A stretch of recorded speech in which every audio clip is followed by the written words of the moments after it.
Bloomberg Audio Studios. Podcasts, radio, news. You're listening to the Bloomberg Intelligence Podcast. Catch us live weekdays at 10 a.m. Eastern on Apple CarPlay and Android Auto with the Bloomberg Business app. Listen on demand wherever you get your podcasts or watch us live on YouTube. Obviously, the big macro story is what we saw with CPI, and then looking ahead to that Fed meeting. This is the first time since 2020 that we get the central bank decision on the same day as CPI. And you could read the CPI in many different kind of ways. So let's ask Jeffrey Cleveland. He's chief economist at Payden Rygel. He joins us now. Hey, Jeffrey, what was your read on CPI? Well, good morning. Happy Fed Day. I think you put it in context. Sequentially, to start the year, we had a 0.4 reading, then another 0.4 reading, then I think we had another 0.4 reading, and then we had a 0.3 month-to-month percent change for April for core CPI, and then this morning 0.2. Or if you like, on the altitude 2 decimal places, it was 0.16. So this is great news. This is great news. It shows a cooling off in the underlying pace of inflation. On goods prices were down, but also services prices cooled during the month. So everything's sort of moving in the right direction for the soft landing narrative, but, also in the direction that policymakers would like to see. So it's a great start to Fed Day. All right, Jeffrey. So given that, how do you think our good friends at the Fed will digest this news? Well, I don't know if it's irony or it's the perfect day for this, but I suspect at, 2 p.m., your time, 11 a.m. my time here in Los Angeles, we'll get some news, and probably the median estimate for core PCE for 2024 will be nudged up by policymakers. So they, as of the last projections they gave us, 2.6, that probably gets pushed up to 2.8. So in a day where CPI came in soft, inflation is seeming to soften, they're going to raise their inflation estimate for the year a little bit, just based on the math. Similar maybe to what the ECB also did last week.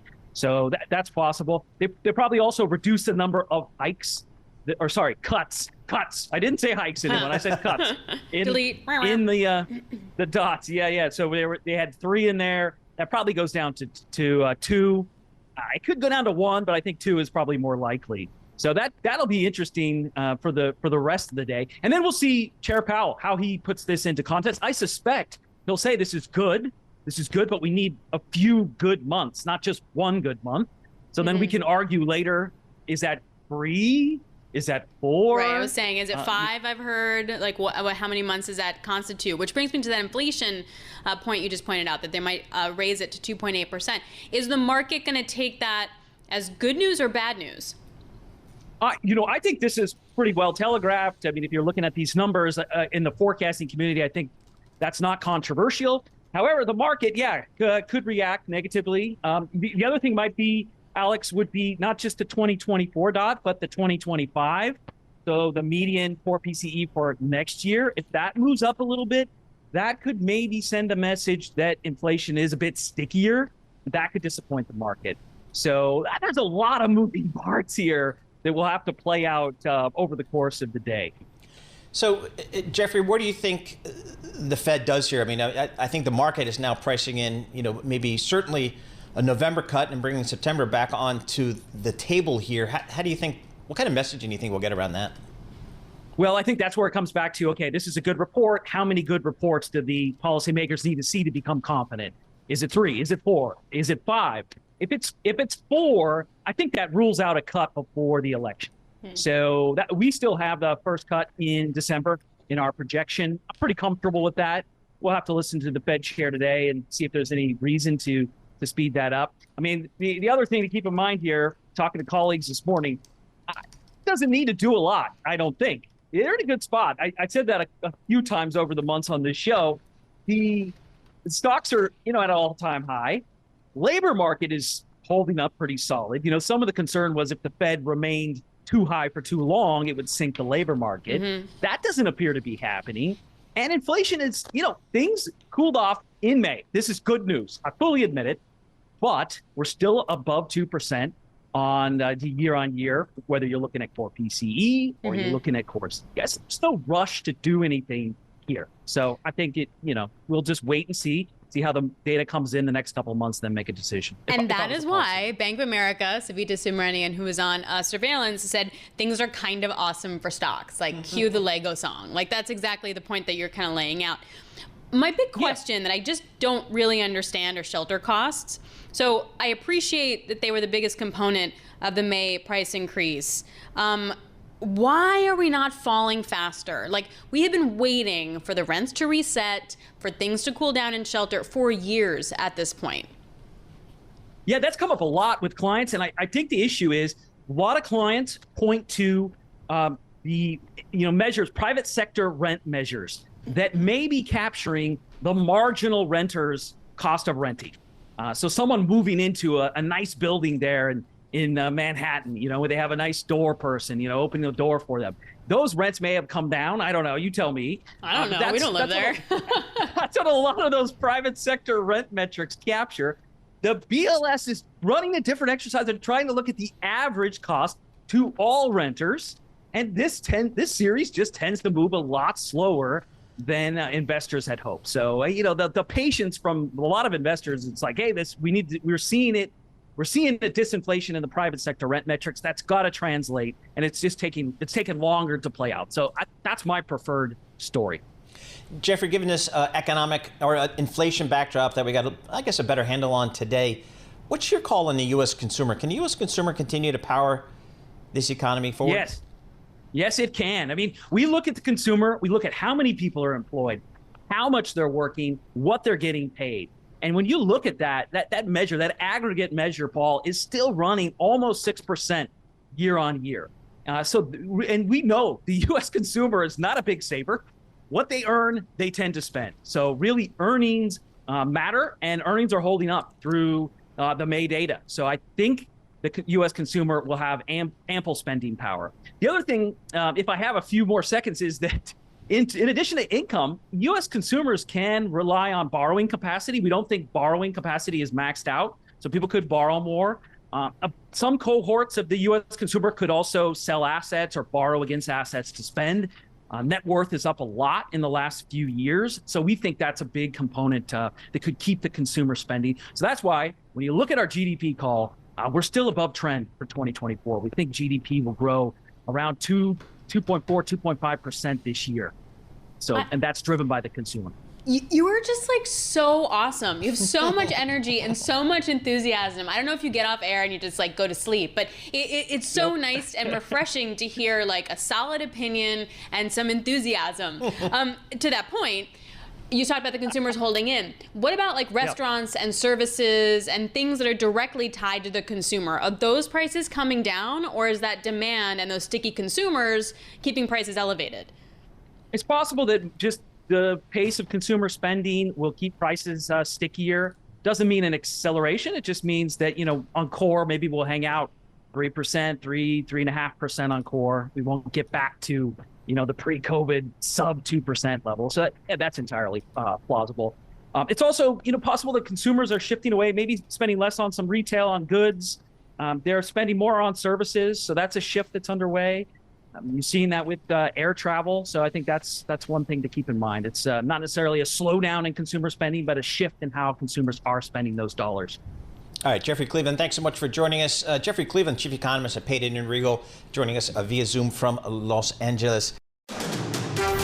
You're listening to the Bloomberg Intelligence Podcast. Catch us live weekdays at 10 a.m. Eastern on Apple CarPlay and Android Auto with the Bloomberg Business app. You can also listen live on Amazon Alexa from our flagship New York station. Just say, Alexa, play Bloomberg 1130.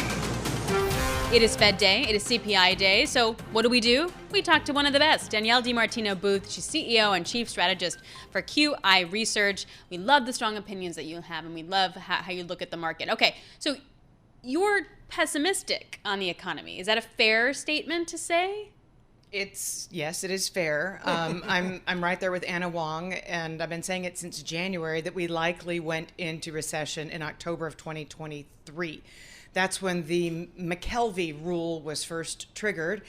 It's got a flawless track record back to 1968. It's kind of like the Somme rule, but it's devised differently by the former chief economist at Goldman Sachs. He was interviewed in January of 2008, and because his McKelvey rule had been triggered in December 2007. And they asked him at the time, the Wall Street Journal, are we in recession? And he said, oh, I'm going to have to wait and see. So of his own rule, he said it might be different this time, but it wasn't. It wasn't. We didn't find out for 366 days from the National Bureau of Economic Research that the recession had been dated to December 2007. But we know that once the McKelvey rule is triggered, that we're typically in recession. But then we have this whole record high in the equity market. Oh, yeah. Everything's kind of awesome. It's supposed to be this way. Buy bonds, yields are lower. It's supposed to be like this right now. It is. You typically get a good 10% blow-off rally by time kind of when Main Street starts to understand that we're in recession, which Chair Powell acknowledged that last time he was at the podium. He mentioned Indeed.com. He mentioned University of Michigan and households starting to say, oh my gosh, if I lose my job, I'm not going to get another one. Kind of from that moment of the Fed recognizing that Main Street sees that we're falling into recession until when the Fed actually cuts rates for the first time, you tend to see a good 10% rally in the stock market. So what will we hear from our Federal Reserve this afternoon, do you believe? I think we're going to hear either 2 or 3. I would not be surprised to see the 3 rate cuts stay on the table. The unemployment rate was not rounded up to 4.0%. It was 3.96%. It was a good, strong 4%. And given what we've seen in the past, when the unemployment rate moves up, inches up, 1/10 of a percentage point, a tenth, right? That's exactly what we've seen for the last 13 months. Very small movements. But typically when we see, your Bloomberg BCY function, when bankruptcies start to run as they're running this month at the fastest pace since the pandemic, companies with 50 million in liabilities or more. There was Coach last night that filed, transportation company. Typically when we see an acceleration in bankruptcy filings, we also see the increases in the unemployment rate tick up. So it's feasible that we could see in July and in August a large enough move to put the Fed in play come September, November, December. Maybe those 3 dots stay on the plot today. So BCY Go. BCY Go. It is really awesome. Has a nice little pie chart that shows where the bankruptcies are coming, and the most are coming from consumer discretionary. And this is a period over 1 year. It breaks down industries, it breaks down the name, and then the liabilities. Very cool. Thank you for that. It's one of the richest functions on the terminal. That's our desert island function, is what you said. That is my desert island function. My desert island go-to financial indicator would be the MOVE index, which should be a pure play on Treasury market volatility. However, when Treasury rates fall and the MOVE moves up, it's telling you what's going on in BCY, that there's a credit event rumbling somewhere under the surface. Because if Treasury rates are falling, then Treasury volatility should fall. When they move in the opposite direction, there's a lot of tension in the system. That typically starts to flag, there's issues with the banking system or lending. And what are we seeing? We're seeing commercial and industrial lending contract right now. Should the Fed have already been cutting? Likely, right? We're 11 months in to the Fed holding after their last rate hike, heading into the Great Recession. December 2007, the Fed held off for 15 months. It was the longest in history. So the longer they kind of hold off, the bigger the potential for a policy error, that they've waited too long. So I have to say, when Danielle's on, I get write-ins to be like, ask her this, ask her that, ask her this. So this comes from a listener. Do you think that the next rolling 6 months of economic data remains noisy, or does the deterioration remain consistent? So it's like a drip, drip, or it's like a cliff? I think we're starting to see something that more closely resembles a cliff. You have essentials inflation at QI Research. We parsed them out, running at 4.7% year over year. It also happens to be completely out of the Fed's control. Pure discretionary inflation. It used to just be a goods deflation story. But what we saw this morning was goods and services that are discretionary in nature. These are things that households want to buy but do not need to have. That's at 0.1% year over year, at the cusp of falling into negativity. We've got hotel rates falling, car rental rates falling. Airfares are coming down. So the services inflation that had been the happy story post well, everybody's bought enough of what they need, so they're not going to build themselves an extra deck in the back of their house. We're actually seeing that combining now with massive disinflation on the services side. So the Fed's job is basically done because all they can control is what's discretionary in nature. Did they not look at that data? Did they not value this as highly as maybe others do? Of course they look at the data, but Powell seems for some reason to want to stay higher for longer. Maybe he gets up at the podium today and only talks about non-farm payrolls and not the unemployment rate and not the zero print on headline CPI. Maybe he just says that's an anomaly of energy prices. Who knows? Where's the you mentioned services disinflation. You mentioned a lot of services disinflation. Mm-hmm. Where? Well, we're seeing it in hotels. They're down negative. They're 1.7% year over year. We're seeing that play out in very weak occupancy trends. We get the STR data on a weekly basis. Citi does a good job of providing reports on that. Outside of a bump at Easter, we've seen occupancy negative year over year, week after week after week, beginning the week after New Year's. And that is telling you what a lot of gee, why is this hotel selling for pennies on the dollar? That doesn't make any sense. Americans are still spending on services unless we've pulled back, unless we're just focused sheerly on, okay, fine, auto insurance rates tick down just a little bit. They're still up 20% year over year. The things we must buy, that inflation's running at 4.7% year over year. You are pulling back on anything that is discretionary, including travel. Dot plots, do I care? I mean, I've got a function for it. We care a lot about the dot plots today because the difference between, baby. You could drive a Mack truck between the difference between the market reaction of 3 staying or it being whittled down from 3 to 2. I do think that markets right now are assuming 2 given today's CPI print. If they keep 3, then you're going to look to Powell at the podium to talk a lot more about the second mandate of maximizing employment. Great stuff. Yep. Always.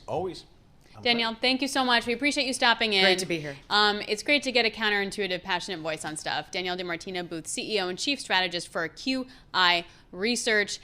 Interesting. I don't want to be an economist. I feel like everything is a Rorschach test. Yes. Everyone has the same data, but then how you filter it through your models gets you to different conclusions. But you have to wonder. I tell you, the market likes it today. The S&P 500 up 1.25%. The Nasdaq up 1.8%. The Russell, will point out, that's kind of where the game is right now, up 2.9% here today. So a broadening out, which a lot of market strategists will tell you that's a healthy thing for the markets in general.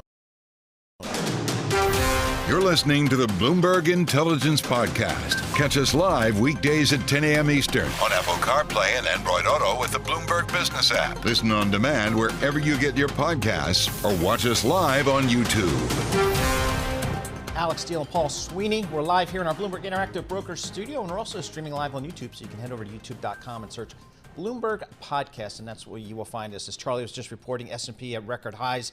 Just a big, I think, embrace by the marketplace and risk assets on what we saw was a little bit cooler than expected inflation data. Couple that with a Fed meeting this afternoon. A lot of folks are taking this as an opportunity to jump into the market. Let's check in with a professional on this whole thing. David Kudla, founder, Chief Executive Officer, and Chief Investment Strategist at Mainstay Capital Management, joins us.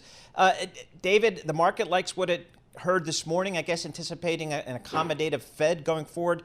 What's your take? I think that's exactly what we're seeing. Good morning, Paul and Alix. Here's the quandary, right? We have an inverted yield curve for the longest in history, and an inversion very deep that is 8 for 8 on predicting a recession. We have these stats out there: credit card interest rates at an all-time high, delinquencies at an all-time high, auto loan defaults rising rapidly. That is anecdotal data pointing towards problems in the economy. At the same time, we had positive GDP in the fourth quarter, first quarter, and GDP now from the Atlanta Fed is currently above 3% for the second quarter, and that's a very volatile number. Earnings are beat expectations by a wide margin for the first quarter. We're expecting good earnings for the year. We're out of the earnings recession, strong earnings going forward. And the S&P Global PMI has manufacturing and services at 24 and 25-month highs. So there is a lot of conflicting data out there as to where the economy is at right now and where the economy is going. And as far as the Fed, we saw another slight decrease in CPI, and we know though that it's going to be, Powell is. We'll see what we hear in the presser today and what kind of guidance we get, what the dot plot shows. But we're seeing inflation being sticky. Even their preferred gauge, services PMI, is at 2.8. They're not at target yet, and inflation is remaining sticky and stubbornly high. So you think the Fed eventually today takes away that punch bowl by sort of pouring some cold water here? Well, I think that, and it's become a parlor game, like calling the level of the S&P 500 at the end of the year as to when the Fed will cut. And we see economists and wirehouses with each data point jumping back and forth between July or December or September. But we see the fact of the matter is until it's clear to the FOMC that inflation or CPI is getting close, or PC is getting close to their target, they're not going to cut. They're not going to cut. And there's plenty of economic data they can point to that says the economy is really doing okay, although there's some economic data out there that scares the heck out of me. So given that backdrop here, how are you thinking about your portfolio construction? What kind of tweaks have you been making maybe over the last several months? What do you anticipate maybe over the next several months? Well, and that's what we haven't really. We've been on the equity side. We continue to favor large cap over small cap, and we've seen that valuation spread keeps setting multi-year records as well. Large cap over small cap, U.S. over foreign, growth over value. Growth over value being and large over small being very important.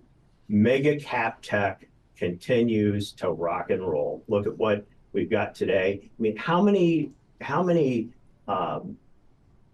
people have come on the show and talked about shorting the mega cap stocks over the past year? No one. No one? No, I haven't heard anyone saying short the mega caps. No way. That's like standing in front of a train. Oh, well, I agree with you, but we have. I mean, we have. I mean, and likewise on the income side, how many people have come on the show and said they're adding duration because the Fed is going to cut rates? They've had their head handed to them. The U.S. aggregate bond index is negative year to date. And what we've been saying is that where you want to be in a 60-40 portfolio, or whatever the income oriented portion of your portfolio is, has to be an ultra short maturity, high yielding with zero duration risk.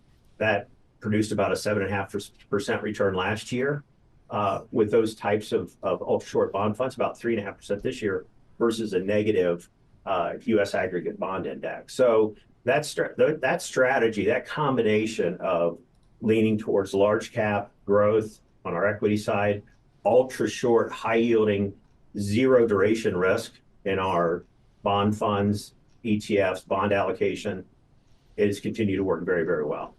And David, you mentioned U.S. Ag bond index, the Bloomberg index, down 0.9% year to date. But are you surprised that the U.S. corporate high yield is actually up a couple of percent here and has been outperforming really over the last couple of years, given concerns about a recession? Are you surprised that the high yield market's done as well as it has? Yeah, I mean, credit spreads are tight, and we don't want to be high yield with long duration, right? We're talking about where we're holding high yield, where we're holding bank loan, where we're holding floating rate. I'm talking about an income portfolio or a credit debt portfolio with a duration of about 0.1, not 5 or 6 or 10, right? So we want to, where in each of those categories, we don't want the duration risk. We're not ready for that yet because, look, we think, I said it in my notes, and I'll continue to say it, the Fed rate cut the first Fed rate cut is months away because they're nowhere near target, or they're still far enough away on the target. We had a slight improvement. in this release. But they've got a long way to go unless they change their target to get to 2%. I know this is sacrilege, like a couple hours before the Fed, but what about ex-US? With the ECB having already cut, but the politics situation there is really upended in France, and also the UK. Anything overseas that strikes your fancy? Yeah, a good question. When we look abroad, Europe, whether the ECB should be cutting yet or not, they cut a quarter point. In Japan, we've loved Japan for a long time now, with the weakness in the yen, just tremendous for their exporters, other corporate reforms. Japan we've had an allocation to. With all of this, you have to be very careful to hedge the currency, because what's happening with the Fed staying tight, ECB cutting, what's happening with the yen, you don't want that, you don't want FX affecting your return. You need the currency hedge in there. But yeah, we're seeing more and more opportunities abroad in that respect. That's why I said our growth over value, our large over small is the important part. U.S. over foreign, I still think it's America first, but there are opportunities abroad, specifically Japan, and I think coming on in Europe now. All right, David, thank you so much for joining us. David Kudla, founder, chief executive officer, and chief investment officer at Mainstay Capital Management. Appreciate getting a few moments of time sticking with the large cap growth names, and I guess why not? That's kind of where we've seen all of the action. You're listening to the Bloomberg Intelligence Podcast. Catch us live weekdays at 10 a.m. Eastern on Apple CarPlay and Android Auto with the Bloomberg Business app. You can also listen live on Amazon Alexa from our flagship New York station. Just say, Alexa, play Bloomberg 1130. I'm Alix alongside Paul Sweeney. This is Bloomberg Intelligence Radio. We bring you all the top news in business and economics and finance with our lens of Bloomberg Intelligence analysts. They cover 2,000 companies and 130 industries all around the world. One top news item here, and it's so interesting that it comes on the day of the shareholder Tesla vote, which should come tomorrow, is the European Union's decision to put tariffs of up to 48% on EV imports from China. It just escalates trade tensions and adds to the cost of buying an EV. Craig Trudell is Global Autos Editor for Bloomberg News, and he joins us now from London. I got lots of questions on this one, but broad strokes, what are the details with these tariff increases? Yeah, this is huge news. It was anticipated, but the particulars are something that are very fresh. So the European Union launched this investigation last year into the extent of the subsidization of electric vehicles by China, which are increasingly, coming into Europe and, really able to compete with local manufacturers. There's been concerns about, Chinese cars being able to undercut companies like Volkswagen and Stellantis and Renault. The details here today, SAIC, the maker of MG, which is a British brand that was sort of brought back from the brink by a state-owned company in China, SAIC, they are going to be subject to a 38% additional tariff. And MG's really been sort of lighting things on fire here in Europe and in the UK in terms of really being able to push a lot more volume the last couple of years. Another big manufacturer that's going to be subject to a substantial tariff will be Geely. They, of course, own Volvo and Polestar and some other big brands. BYD is another company that will be subject to 17% additional tariff. And the rest of the industry will be subject to a weighted average duty of 21%. So talk to us about just the EV market and the China's percentage. Like, what's China's market share in Europe of EVs broadly defined? Because you can't find one here in the U.S. Yeah, I mean, it's tricky because it, of course, depends a little bit on how you define it. And I think one of the things that's really interesting here is that it's not necessarily just Chinese companies that are doing this importing. The biggest importer, as a matter of fact, is Tesla. They have the plant in Germany where they make Model Ys, but they don't make Model 3s there. So they've been shipping an awful lot of Model 3s from their plant in Shanghai. They, interestingly, are going to try to have a lower duty rate and make the argument to the European Commission that because they've been benefiting less than other manufacturers, from subsidies, that they should have a sort of commensurate duty rate. Other manufacturers are able to make that request and have, what's called a individually calculated rate. But if at this juncture, the only company that we know that's asked for that and may get it is Tesla. Here's what I don't quite understand. And I know I'm kind of beating my head against a wall on this one, but if the goal is to go green, why wouldn't they want to flood the market with a ton of Chinese EV imports and get the green stuff going? And I appreciate that they want to protect their car manufacturers, but importing cheaper EVs also spurs competition. So the line to thread the needle I find to be very confusing. It's absolutely needle threading or tightrope walking, pick your metaphor. And it is a very valid question. And depending on who you ask, they're doing absolutely the right thing here, or they're really sort of shooting themselves in the foot, folks in Brussels. The debate here is to what extent do local manufacturers need to be protected from the fact that China has jumped out to this huge lead. They're dominant in this space. They're able to bring electric vehicles to market with much cheaper batteries that people can actually afford, and that's been the major sort of pain point for the industry is they have not been able to bring prices down far enough, fast enough for more mass market adoption. China's been able to pull that off. In large part, European companies have not been able to do that. So while we've seen quite a bit more momentum in Europe relative to say the U.S., that momentum has really slowed of late, particularly as we've seen the cost of living crisis and inflation really hitting consumers' pocketbooks. We've not seen the growth rates that just in the last few years were really eye-popping and getting a lot of people excited about this transition being doable. So that's kind of where I wanted to go, Craig, because here in the U.S., there really seems to be a palpable, decline in the adoption rate for EVs, and people debate whether it's price, whether there are some political issues out there, whether there's lack of adequate charging infrastructure, whatever. But there's been a palpable, kind of sense that the market's cooling off. Give us a sense of how the market is in the UK and the EU. Yeah, I would definitely recommend that listeners take a look to the extent they have access to the Bloomberg Neff's report out today, their annual EV outlook. It really goes into great detail on just sort of the ins and outs here. What we've been seeing is one manufacturer after another coming out and really sort of dialing back their ambitions. Mercedes just a few years ago talked about being able to maybe go fully electric, around 2030 in certain markets. They've really walked that back. You've seen Ford and GM and Volkswagen, even Tesla, put off or sort of indefinitely delay factory investments. Tesla, of course, made a big announcement about building a factory in Mexico that is very much on ice. Volkswagen canceled a plant in Germany.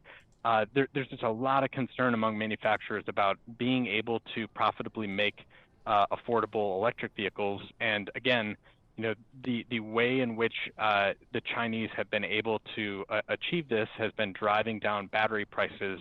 And that's one of the most compelling things in this report for me is just the amount of capacity that we've seen in China. So when you want to talk about competition and fairness, that's something that Brussels and Washington they really highlight as what's problematic here is that they're essentially making the case that China is flooding the market and artificially driving down prices. That's good for the consumer, but risks putting their companies out of business, or if that's too extreme, at least at a significant disadvantage. Craig, really appreciate it. Thank you so much. Craig Trudell, a Bloomberg Global Autos Editor, joining us there. Yes, and that Bloomberg NEF report that comes out is widely cited by most auto analysts on the street. It's really seen as the definitive EV demand outlook and supply outlook. So if you can get your hands on it in any capacity, you should definitely do so. And it feels like a chicken and an egg thing. You need the supply, and then you need the demand, and the chicken and the egg. You're listening to the Bloomberg Intelligence Podcast. Catch us live weekdays at 10 a.m. Eastern on Apple CarPlay and Android Auto with the Bloomberg Business app. You can also listen live on Amazon Alexa from our flagship New York station. Just say, Alexa, play Bloomberg 1130. So one thing in the market is if you look at, say, the top sectors in the S&P so far this year, you get tech, you get information, consumer communications, thank you very much, Yep. But you also get utilities. And a big part of that utility story is, sure, you get some nice yield and it's that safety defensive play, okay. But I'm starting to wonder how much of a growth sector it is also, as you see massive power demand built from data centers and AI, in addition to the energy transition. Utilities kind of sit in the middle of all of that. And one company is NextEra Energy. It's ticker NEE. The stock has had a nice run up this year. It's not done so well in the last couple days, and we'll get to that after an investor presentation. We'll get to that with the CEO and President, John Ketchum. Hey, John, it's so good to see you again. Thanks for coming in. Alex, great to see you. Good to be here. So tell our viewers first, what does NextEra Energy actually do? Well, we're made up of two businesses. One, we own the nation's largest rate-regulated utility, Florida Power and Light. Mm-hmm. And two, we are the world's leader in renewables, wind, solar, battery storage, a unique combination bringing those two companies together. But you still have like nuclear and gas too, right? Like we do. For the utility side. We do. So we cover it all. We're in every part of the energy value chain, not only renewables. We have 6 gigawatts of nuclear, and we're one of the best operators in the country on the nuclear side. And we also own gas-fired generation. 72% of our generation fleet in Florida is actually natural gas-fired. So we view ourselves really as a very credible source in being able to advise our customers on what the lowest cost option is for generation. Owning a electric utility in Florida would seem to be a tough business with all the weather down there. What happens when these storms come through? How do you guys, you have to almost be in a constant state of emergency almost to be able to react. We are battle tested. That's one of the great things about our company is that nothing catches us up by surprise. And it comes from a culture of continuous improvement and innovation. And we practice and we drill. And we've had, 49 hurricanes in the last 20 or 30 years. We're never caught by surprise. We're a company that is used to managing through diversity, and that's one of the strengths. So you mentioned catch by surprise, and I mentioned the stock price in the last couple of days. So there was an investor presentation that you made, and where you outlined your forecast this year through 2026, your also 2027 midpoint profit forecast. That's the one that analysts said that falls short of our estimates. Yeah. And I guess the question is, if data demand and data power is going to drive so much demand for your stuff, why isn't that midpoint higher? Well, here's what we see, and we talked a lot about this at the Analyst Day yesterday. There are three things that I think really differentiate NextEra as part of our value story. One, we're seeing an inflection point in power demand. Two, it's going to be met by renewables because it's low cost, fast to deploy, and it's clean. And no company's better positioned to meet it than we are.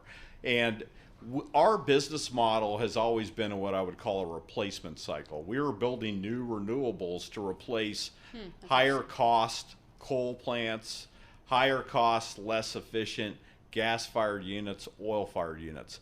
We now have this new opportunity that's really emerged in the last 6 to 9 months, which is what I call our growth cycle opportunity. It's a new demand that has come, and it's across industries. It's not just data centers get a lot of discussion, but it's industrial electrification, reshoring, and manufacturing as well.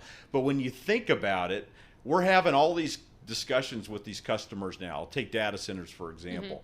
It takes 2 to 3 years to build a data center, so they won't need the power until 2027. We might sign a contract today, but the power comes in 27, which means it contributes in 28. And so what we were trying to explain to investors yesterday is, look, we have a tremendous long-term growth outlook, but a lot of this growth cycle demand is really going to start materializing and producing revenues and earnings in 27, which means it really starts to contribute in 28. As you walk through Midtown Manhattan, you probably see some empty office space here. I think they all moved down to your state. Talk to us about how that's impacted your business in terms of demand and maybe what you have to invest back into your grid. Yeah, and that's what's great about our business, right, is the barbell approach. We've got the nation's leading rate-regulated utility in Florida and the world's leader in renewables. In Florida, we're seeing tremendous growth. Over the next 20 years, we're projecting a 44% increase in GDP.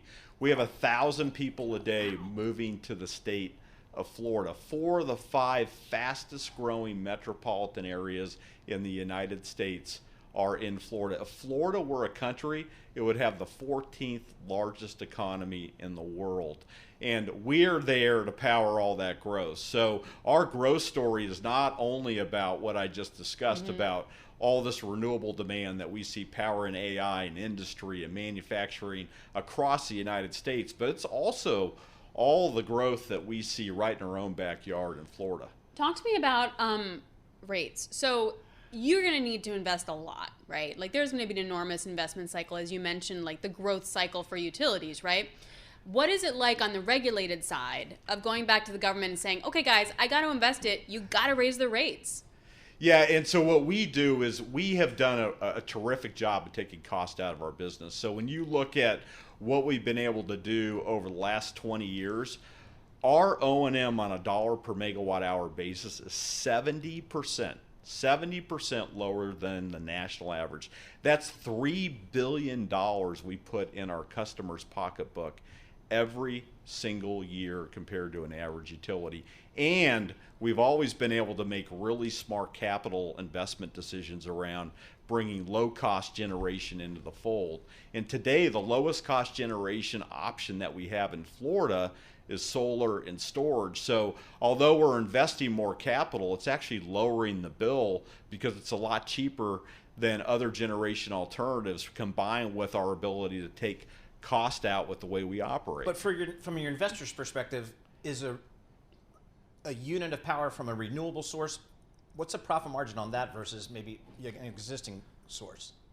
Well, when you think about renewables, I mean, renewables, have really strong returns, and they're low cost. And you talked about, interest rates, being one of the factors. We pass those costs through to our customers, and so the cost of wind and solar has gone up a little bit as we've seen some pressure, here from the macro environment. But so have cost increase for every other type of generation. Actually, gas-fired generation has really gone up in price.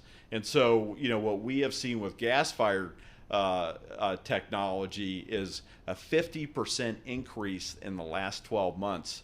That has not happened to renewables, making renewables even lower cost than they've ever been on a relative basis to gas turbine options. So what I hear is that everything is just more expensive because that's the environment that we're in.